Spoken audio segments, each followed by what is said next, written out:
ನಮಸ್ಕಾರ ವೀಕ್ಷಕರೇ, ಗೃಹಲಕ್ಷ್ಮಿ ಯೋಜನೆಯ ಅಪ್ಡೇಟ್ಗೆ ನಿಮಗೆ ಸ್ವಾಗತ ಸುಸ್ವಾಗತ. ನೋಡಿ, ಗೃಹಲಕ್ಷ್ಮಿ ಯೋಜನೆಯ 5ನೇ ಕಂತಿನ ಹಣದ ಬಗ್ಗೆ ಒಂದು ಹೊಸ ಅಪ್ಡೇಟ್ ಆದರೆ ಇದೆ. ಆ ಒಂದು ಅಪ್ಡೇಟ್ ಬಗ್ಗೆ ತಿಳಿಸ್ಕೊಡ್ತೀನಿ. ಮತ್ತೆ ನೀವು ಗೃಹಲಕ್ಷ್ಮಿ ಯೋಜನೆಗೆ ಅರ್ಜಿ ಸಲ್ಲಿಕೆ ಆದರೆ ಮಾಡಬೇಕು, ಯಾವೊಂದು ಫಲಾನುಭವಿಗಳು ಮತ್ತೆ ಗೃಹಲಕ್ಷ್ಮಿ ಯೋಜನೆಗೆ ಅರ್ಜಿ ಸಲ್ಲಿಕೆ ಮಾಡಬೇಕು ಅನ್ನೋದು ಕೂಡ ತಿಳಿಸ್ಕೊಡ್ತೀನಿ. ಎಲ್ಲರೂ ವಿಡಿಯೋ ಕೊನೆವರೆಗೂ ನೋಡೋಕೆ ಟ್ರೈ ಮಾಡಿ. ಅದಕ್ಕೆ ಮುಂಚೆ ಯಾರು ಚಾನಲನ್ನು ಇನ್ನೂ ಸಬ್ಸ್ಕ್ರೈಬ್ ಮಾಡ್ಕೊಂಡಿಲ್ಲ ಪಟ್ಟಂತ ಸಬ್ಸ್ಕ್ರೈಬ್ ಮಾಡ್ಕೊಳ್ಳಿ. ಮತ್ತು ವಿಡಿಯೋಗೆ ಒಂದು ಲೈಕ್ ಆದರೆ ಕೊಡಿ. ನೀವು ಕೂಡ ಸಬ್ಸ್ಕ್ರೈಬ್ ಲೈಕಿಂದ ನಿಮ್ಗೆ ಇದೇ ರೀತಿ ಕಂಟಿನ್ಯೂಸ್ ಅಪ್ಡೇಟ್ಸ್ ಆದರೆ ಸಿಗ್ತಿರುತ್ತೆ.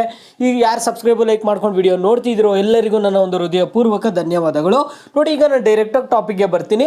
ಏನಂತ ಅಂದರೆ, ಗೃಹಲಕ್ಷ್ಮಿ ಯೋಜನೆಯದು ಬಂದಿರುವಂತಹ ಹೊಸ ಅಪ್ಡೇಟ್ ಏನಂದರೆ, ಸಾಕಷ್ಟು ಜನ ಗೃಹಲಕ್ಷ್ಮಿ ಯೋಜನೆಯ 5ನೇ ಕಂತಿನ ಹಣ ಯಾವಾಗ ಬರುತ್ತೆ ಅಂತ ಹಣಕ್ಕೋಸ್ಕರ ವೆಯ್ಟ್ ಮಾಡ್ತಾನೆ ಇದ್ದೀರಾ. ಆದರೆ ನಿಮಗೆ ಇಲ್ಲಿ ಗೃಹಲಕ್ಷ್ಮಿ ಯೋಜನೆಯ 5ನೇ ಕಂತಿನ ಹಣಕ್ಕೆ ಒಂದು ಫೈನಲ್ ಡೇಟ್ ಆದರೆ ಫಿಕ್ಸ್ ಆಗಿದೆ. ಆ ಒಂದು ಡೇಟ್ ಬಗ್ಗೆನೂ ತಿಳಿಸ್ಕೊಡ್ತೀನಿ. ಅದಕ್ಕೆ ಮುಂಚೆ ನಿಮಗೆ ಯಾಕೆ ಗೃಹಲಕ್ಷ್ಮಿ ಯೋಜನೆಯ ಅರ್ಜಿ ಸಲ್ಲಿಸಬೇಕು, ಯಾರು ಸಲ್ಲಿಸಬೇಕು ಅಂತ ಕೇಳೋದಾದರೆ, ಈಗಾಗಲೇ ಯಾರು ಗೃಹಲಕ್ಷ್ಮಿ ಯೋಜನೆಗೆ ಅರ್ಜಿ ಸಲ್ಲಿಕೆ ಮಾಡಿಲ್ವೋ ಅವ್ರ ಅರ್ಜಿಯನ್ನು ಸಲ್ಲಿಸ್ಬೋದು. ಮತ್ತು ಈಗ ಯಾರ್ಯಾರು ರೇಷನ್ ಕಾರ್ಡಲ್ಲಿ ಎಲ್ಲ ತಿದ್ದುಪಡಿ ಮಾಡಿಸಿರ್ತೀರಾ, ಆ ಕಾರಣದಿಂದ ನಿಮ್ದು ಏನಾಗಿರುತ್ತೆ, ಅಪ್ಲಿಕೇಶನ್ ರಿಜೆಕ್ಟ್ ಆಗಿರುತ್ತೆ, ಹಣ ಬಂದಿರಲ್ಲ, ಗೃಹಲಕ್ಷ್ಮಿ ಅಪ್ಲಿಕೇಶನ್ ರಿಜೆಕ್ಟ್ ಆಗಿರುತ್ತೆ. ಅಂಥ ಒಂದು ಫಲಾನುಭವಿಗಳು ಮತ್ತೆ ಗೃಹಲಕ್ಷ್ಮಿ ಯೋಜನೆಗೆ ಅರ್ಜಿ ಸಲ್ಲಿಕೆ ಮಾಡ್ಕೋಬೋದು. ಆದರೆ ನೀವೀಗ ಮತ್ತೆ ಅರ್ಜಿ ಸಲ್ಲಿಕೆ ಮಾಡಿದ್ರೆ 4 ಕಂತಿನ ಹಣ ಜಮಾ ಆಗುತ್ತಾ ಅಂತ ನೀವು ಕೇಳ್ಬೋದು. ಖಂಡಿತವಾಗಿಯೂ ಜಮಾ ಆಗಲ್ಲ. ನಿಮಗೆ ಗೃಹಲಕ್ಷ್ಮಿ ಯೋಜನೆ 5ನೇ ಕಂತಿನಿಂದ ಮಾತ್ರ ಹಣ ಸ್ಟಾರ್ಟ್ ಆಗುತ್ತೆ. ಇಂದಿನ ಪೆಂಡಿಂಗ್ ಹಣಗಳು ಯಾವುದು ನಿಮ್ಗೆ ಹಣ ಬರಲ್ಲ. ಹೊಸದಾಗಿ ಅರ್ಜಿ ಸಲ್ಲಿಕೆ ಮಾಡೋರಿಗೆ ಯಾರ್ದು ಅಪ್ಲಿಕೇಶನ್ಸ್ ರಿಜೆಕ್ಟ್ ಆಗಿದಾವೋ ಮತ್ತು ಯಾರಿಗೆ ಇದುವರೆಗೂ ಗೃಹಲಕ್ಷ್ಮಿ ಯೋಜನೆಯ ಹಣ ಬಂದಿಲ್ವೋ, ಮತ್ತೆ ಯಾರು ಗೃಹಲಕ್ಷ್ಮಿ ಯೋಜನೆ ತಿದ್ದುಪಡಿ ಮಾಡಿಸಿರ್ತೀರಾ, ಮತ್ತೆ ಅರ್ಜಿ ಸಲ್ಲಿಕೆ ಮಾಡಿರಲ್ಲ, ಇನ್ನು ಈಗ ತಿದ್ದುಪಡಿ ಮಾಡ್ಕೊಂಡು ಅಪ್ಲಿಕೇಶನ್ ಇಟ್ಕೊಂಡಿರ್ತೀರಾ, ನಿಮ್ಮೆಲ್ಲರಿಗೂ ಇದು ಹೊಸ ಅಪ್ಡೇಟ್ ಅಂತ ಹೇಳ್ಕೊಬೋದು. ಹಾಗಾದರೆ ನಮ್ಮ ಅಪ್ಲಿಕೇಶನ್ ರಿಜೆಕ್ಟ್ ಆಗಿದೆಯಾ ಅಪ್ರೂವ್ ಆಗಿದೆಯಾ ಅಂತ ನಮ್ಗೆ ಯಾವ ರೀತಿ ಗೊತ್ತಾಗುತ್ತೆ ಅಂತ ನೀವು ಕೇಳ್ಬೋದು.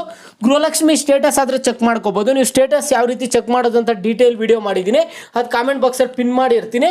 ನೀವು ಈ ವಿಡಿಯೋನ ಪೂರ್ತಿ ನೋಡ್ಕೊಂಡು ಹೋಗಿ, ಮತ್ತೆ ಅಲ್ಲಿ ಕಾಮೆಂಟ್ ಬಾಕ್ಸಲ್ಲಿ ಕೊಟ್ಟಿರುವಂತಹ ವಿಡಿಯೋ ಮೇಲೆ ಕ್ಲಿಕ್ ಮಾಡಿ ಆ ರೀತಿಯಾಗಿ ನೀವು ಸ್ಟೇಟಸ್ ಆದರೆ ಚೆಕ್ ಮಾಡ್ಕೋಬೋದು. ಆ ಒಂದು ಲಿಂಕ್ ಬಂದುಬಿಟ್ಟು ಕಾಮೆಂಟ್ ಬಾಕ್ಸಲ್ಲಿ ಇರುತ್ತೆ.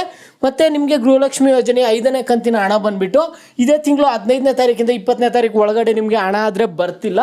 ಕೆಲವೊಂದು ತಾಂತ್ರಿಕ ದೋಷಗಳಿಂದ ಆಗಿರ್ಬೋದು, ಸರ್ಕಾರದ ಕಡೆಯಿಂದ ಈಗ ಪ್ರೆಸೆಂಟ್ ಇರುವಂತಹ ಸಿಚುವೇಶನ್ಗೆ ಆ ಒಂದು ರೂಲ್ಸ್ ಆ್ಯಂಡ್ ರೆಗ್ಯುಲೇಷನ್ಸ್ ಫಾಲೋ ಮಾಡೋಕ್ಕೆ ಆಗ್ತಿಲ್ವಂತೆ. ಅದರಿಂದ ನಿಮಗೆ ಗೃಹಲಕ್ಷ್ಮಿ ಯೋಜನೆ 5ನೇ ಕಂತಿನ ಹಣ ಬಂದುಬಿಟ್ಟು ಇದೇ ತಿಂಗಳು ಕೊನೆ ವಾರದಲ್ಲಿ ಬರುತ್ತೆ ಅಂತ ತಿಳಿಸಿದ್ದಾರೆ. ಕೊನೆ ವಾರ ಅಂದರೆ ಇನ್ನು ಡಿಸೆಂಬರ್ 31ನೇ ತಾರೀಕು ಒಳಗಡೆ ನಿಮಗೆ ಹಣ ಆದರೆ ಜಮಾ ಆಗುತ್ತೆ. ಇವು ಸದ್ಯ ಮಟ್ಟಕ್ಕೆ ಬರ್ತಿರುವಂತಹ ಅಪ್ಡೇಟ್ಸು. ನಿಮಗೆ ಗೃಹಲಕ್ಷ್ಮಿ ಯೋಜನೆ ಬಗ್ಗೆ ಆಗಲಿ, ಅನ್ನಭಾಗ್ಯ ಯೋಜನೆ ಬಗ್ಗೆ ಆಗಲಿ, ಯಾವುದೇ ಗೌರ್ನಮೆಂಟ್ ಸ್ಕೀಮ್ಸ್ ಬಗ್ಗೆ ಆಗಲಿ, ನಿಮ್ಗೆ ಏನೇ ಡೌಟ್ಸ್ ಇದ್ದರೂ ಪ್ರತಿಯೊಬ್ಬರು ವಿಡಿಯೋಗೆ ಲೈಕ್ ಮಾಡಿಬಿಟ್ಟು ಕಾಮೆಂಟ್ ಮುಖಾಂತರ ತಿಳಿಸಿ. ಯಾವ ಟಾಪಿಕ್ಸ್ ಬಗ್ಗೆ ಹೆಚ್ಚಿಗೆ ಕಾಮೆಂಟ್ಸ್ ಇರುತ್ತೋ ಅದ್ರ ಬಗ್ಗೆ ನೆಕ್ಸ್ಟ್ ವಿಡಿಯೋ ಆದರೆ